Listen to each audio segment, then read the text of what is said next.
You sit down at your desk, you open your laptop, you take a breath and tell yourself, today is different. Today, you're going to do the thing that actually matters. Then, somewhere between your third coffee and your second inbox refresh, the day is gone. You worked for 10 hours, your eyes are burning, your back is stiff, and when you look at what you actually accomplished, your heart sinks. You were busy, incredibly busy. But the one thing, the big thing that actually matters for your future, your health, or your soul remains untouched. And the worst part, this wasn't laziness. You weren't sitting on a couch watching cartoons. You were working the whole time. That is the productivity lie, and it has been running your life without you ever noticing it. We have been conditioned to believe that movement equals progress, but for most of us, doing more is actually our brain's sophisticated way of hiding from the work that matters. We are living in an era of active procrastination, where we use the feeling of being productive as a shield against the fear of being vulnerable. This is the hidden psychology of why your brain would rather have you reorganize your spice rack than write that first chapter, and why your obsession with efficiency is actually the very thing keeping you stuck. To understand why we fall for this trap, we have to look at the chemistry of a check mark. Your brain is a dopamine seeker. Every time you cross a minor task off a list, your brain releases a tiny squirt of dopamine. It feels good. It feels like winning. The problem is that your brain doesn't distinguish between a task that changes your life and a task that just clears your inbox. To your neurobiology, a win is a win. This creates a dangerous feedback loop called the completion bias. We gravitate toward easy, low-value tasks because they provide immediate gratification, while the high-value, complex tasks offer no rewards until they are finished, which could be weeks away. We are literally addicted to the shallow. But why does the brain choose this path? It's not just laziness. In fact, it's often the highest achievers who suffer from this the most. It is because deep work is threatening. When you sit down to tackle a project that actually matters, you are confronting the possibility of failure. If you spend all day answering emails and don't get your big project done, you can tell yourself it's because you didn't have time. You maintain the illusion of competence. But if you clear your schedule, sit in a quiet room, and focus solely on that one big dream, and you still can't make it work, then you have to face the idea that maybe you aren't good enough. The brain uses busyness as a form of emotional regulation. It is a defense mechanism designed to keep you safe from the discomfort of inadequacy. We are essentially using the noise of minor tasks to drown out the silence of our own potential. Think about the last time you felt truly overwhelmed. Usually, overwhelm isn't caused by having too much to do, it's caused by knowing exactly what you should be doing and choosing to do everything else instead.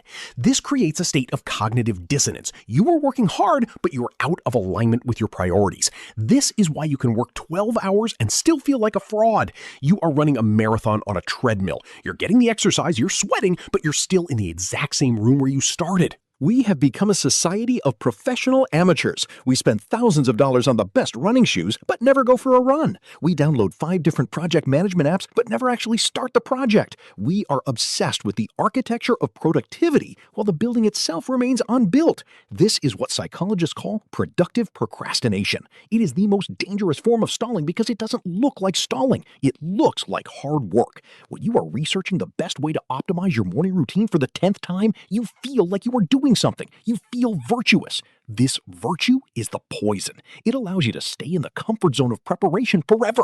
Preparation is a trap. It is the foyer of life where everyone is standing around talking about how great the party's going to be, but no one is walking through the door. Consider the evolution of our biology. Our ancestors didn't have to worry about productivity. They had survival. If they didn't hunt or gather, they didn't eat. The feedback loop was immediate and physical. Today, our work is abstract. Most of us work on digital files that represent ideas that might lead to money in a bank account that we only see as numbers on a screen. Our brains are not wired for this level of abstraction. We crave the physical sensation of completion. This is why we love cleaning the house when we're stressed about a big work project. Mowing the lawn has a clear beginning, middle, and end. You can see the progress. You can smell the cut grass. Your brain retreats to these tasks because it's looking for the safety of a closed loop in an open-ended world. If you want to break the cycle, you have to embrace the art of being unproductive in the eyes of the world. You have to be willing to have an empty inbox and a messy desk if it means you spent 4 hours in the deep trenches of your most important work. We have to shift our metric of success from volume to impact. In the industrial age, productivity was simple. How many widgets did you make per hour? But we no longer live in a widget economy. We live in an insight economy. 1 hour of deep, focused thought can be worth more than a month of busy work. Yet we still manage our time as if we are factory workers, squeezing every minute for output, not realizing that creativity requires the one thing we refuse to give ourselves: boredom. Boredom is the soil in which big ideas grow. When you fill every gap in your day with podcasts, social media, or minor tasks, you are paving over that soil with concrete. You are preventing your subconscious from making the connections that lead to breakthroughs. The most productive people in history weren't the ones who did the most. They were the ones who did the least, but did it with an intensity that seems frightening to the average person. They understood the 80-20 rule. 80% of your results come from 20% of your activities. The lie of modern productivity is that the other 80% matters. It doesn't. It's just noise. To escape the lie, you must first perform an audit of your fear. Ask yourself, if I could only do one thing today to move the needle of my life, what would it be? Once you have that answer, notice how your brain immediately tries to find reasons to do something else first. It will tell you that you need a coffee, that you should check the news, that you need to answer that one quick message. That is the moment of truth. That is the point where you decide if you are going to be a victim of your own neurobiology or a master of your intent. You must learn to sit with the discomfort of the big task. You must learn to value the process over the check mark. There is a friction inherent in growth. There is a messiness in creation. If you are waiting for the perfect, calm moment to start, you are waiting for a moment that will never come.